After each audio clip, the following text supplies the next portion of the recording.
Hey guys, welcome back to another episode of Top 3 Tuesdays. This week we're going through the top 3 games that I want to see on an arcade 1-up cabinet. Stick around and we'll see what we got.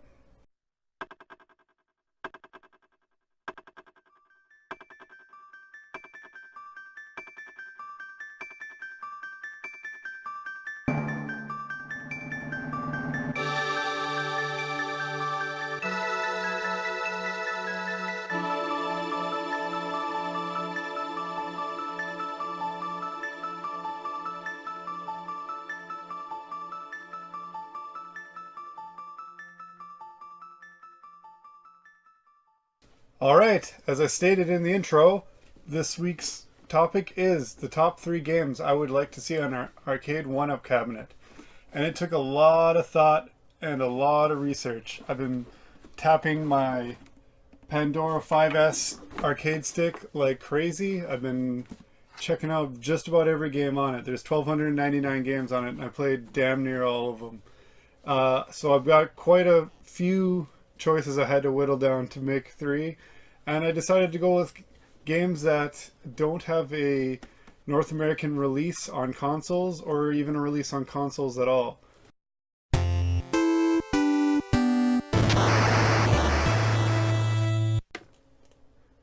Alright, for my first choice I decided to go with Night Slashers. Night Slashers is a 1993 beat-em-up from Data East with a cool horror and undead theme.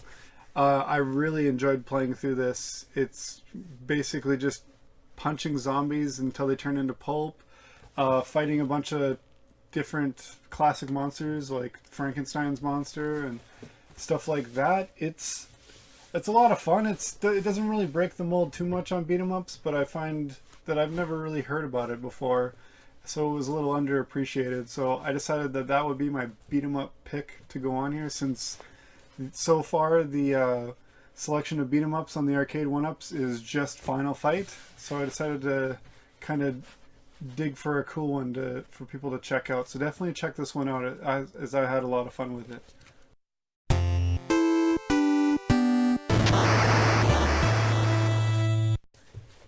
My next choice was Twinkle Star Sprites, which is a 1996 arcade game from ADK. It's actually a competitive shmup game, if you believe it or not. Kind of in the vein of like Versus Tetris and Puzzle Fighter and stuff like that. The enemies you defeat will turn into something that your opponent will have to fight on the other screen. There's a story mode to play through where you can just play against the computer in a bunch of different matches. You can play competitive against a human, or you could just do one-on-one character battles. It's a lot of fun. It's been released on consoles like the Neo Geo, Sega Saturn, Dreamcast, and the PlayStation Network, but it's never actually gotten a North American release. So I think it's about time that people started playing that in North America. It is a riot to play. I can't wait to play more of it.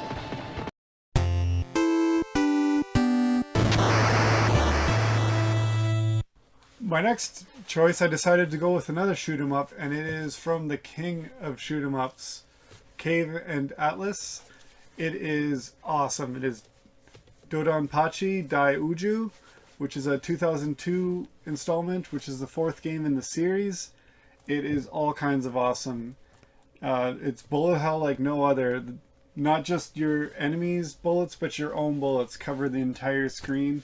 Thankfully, their projectiles are a different color than yours, so it's easy to still avoid them while not knowing what the hell's going on, because there's so many projectiles on screen at once. It is one of the coolest shmup games I've ever played, and I've played a lot of them, especially the last few days. So definitely check this one out. I can't recommend it enough. It's been released on the PS2, only in Japan, and also an updated version on the Xbox 360 called Dodonpachi Daiyou Jew Black Label Extra. It is a game I'm going to be actively seeking out, especially if it's a region free like some of the other games are. Definitely keep an eye out for that if you are into imports as well. Alright, and that's my list for the top 3 games I think should be on an arcade 1-up cabinet. Not saying they'd be huge sellers or anything like that. Those are just games I think were really awesome and I would get a lot of replay value out of. There was a bunch of awesome games that could have made this list and honestly almost did. There's games that were here till last minute. I had Willow. I had Super Baseball Batman.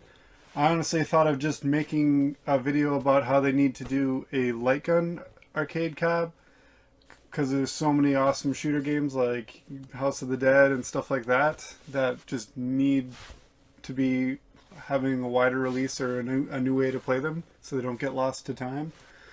And yeah, that's what I got. Tell me what you think should be on an arcade 1-up cabinet. And as always, don't forget to check out Chris the Old Ass Retro Gamer's video on the same topic. It's awesome, and enjoy. Until next time, I'll see you guys later.